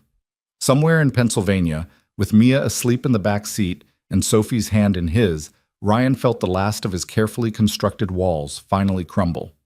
He'd spent 3 years after his divorce building a life that was safe and controlled and insulated from risk. And then Sophie had knocked on his door, asking to borrow a screwdriver, and everything he'd built to protect himself had slowly transformed into something that could hold love instead. "What are you thinking about?" Sophie asked, squeezing his hand. "That I spent so long being scared of this, of wanting something I couldn't control, of loving someone who could leave. And now? Now I'm still scared. But you were right. Being scared together is better than being safe alone." They arrived back in Denver on a Tuesday evening, which felt cosmically appropriate. After unloading Sophie's things into Ryan's house, their house now, though they'd need to have conversations about logistics and boundaries and what cohabitation actually looked like, they ordered Chinese takeout and ate it at the kitchen table. Mia, delirious with happiness at having Sophie permanently back, talked nonstop about showing Sophie her new school and introducing her to her friends and whether Sophie could help with her upcoming project on ecosystems. I can help with all of it, Sophie promised. I'm not going anywhere. Later, after Mia was in bed, Ryan found Sophie standing in her room, the guest room that Mia had decorated months ago, that had waited for her return. She'd unpacked a few boxes, but most of her belongings were still in the living room. Having second thoughts about moving in? Ryan asked from the doorway. Having thoughts about logistics. This is technically my room, but Sophie gestured vaguely. Where am I actually sleeping? Ryan crossed the room and pulled her close. Where do you want to sleep? With you, if that's okay, if Mia's okay with it. Mia asked me 3 days ago why you had your own room when you were obviously my girlfriend. Her words, not mine. Sophie laughed against his chest. Smart kid. The smartest. Wonder where she gets it. They stood there for a while, holding each other in the room that Sophie wouldn't actually need except as an office or study space. Everything had come full circle, from neighbors to friends to something more to separated to reunited. It wasn't the neat, linear story Ryan had once thought he wanted. It was messier and scarier and more real. The next morning, Ryan woke to find Mia had crawled into bed between him and Sophie at some point during the night. She was sprawled across them both, one hand on Ryan's arm and the other tangling in Sophie's hair, completely content. Sophie was already awake, watching Mia sleep with an expression of such profound tenderness that Ryan felt his throat tighten. This is my favorite view, Sophie whispered. Better than any sunrise. Better than surgical suites in prestigious hospitals? Better than anything. Sophie looked at him over Mia's sleeping form. This is what I was looking for, all those years of studying and striving. I just didn't know it until I found you. Mia stirred, opening one eye. Are you guys being mushy again? Maybe a little, Ryan admitted. Good. You should be mushy. You love each other. Mia sat up, her hair sticking up in every direction. Can Sophie make pancakes? She's better at the dinosaur shapes than you are, Daddy. No offense. None taken? Sophie, you're on pancake duty. They moved to the kitchen, the three of them falling into a routine that was both brand new and achingly familiar.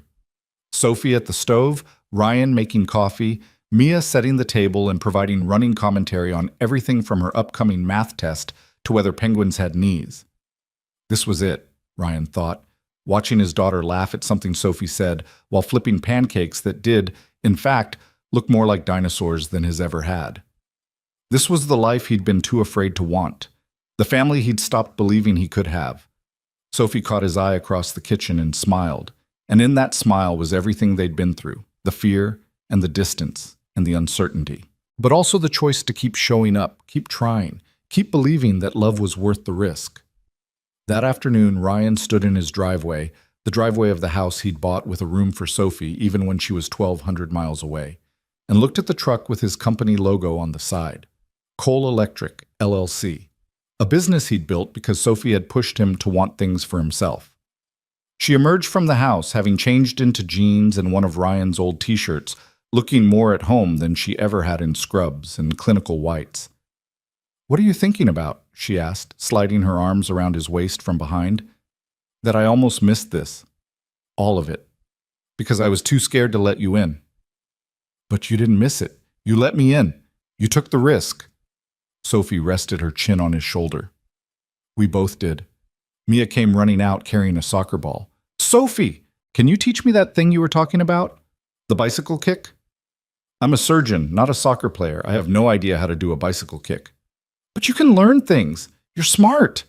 Sophie laughed, releasing Ryan to chase after Mia into the backyard. Ryan watched them go, this woman who'd showed up in his life asking to borrow a screwdriver, and this daughter who'd learned from both of them that love didn't have to be fragile, that family could be chosen and built and maintained with intention. His phone buzzed, a text from Marcus.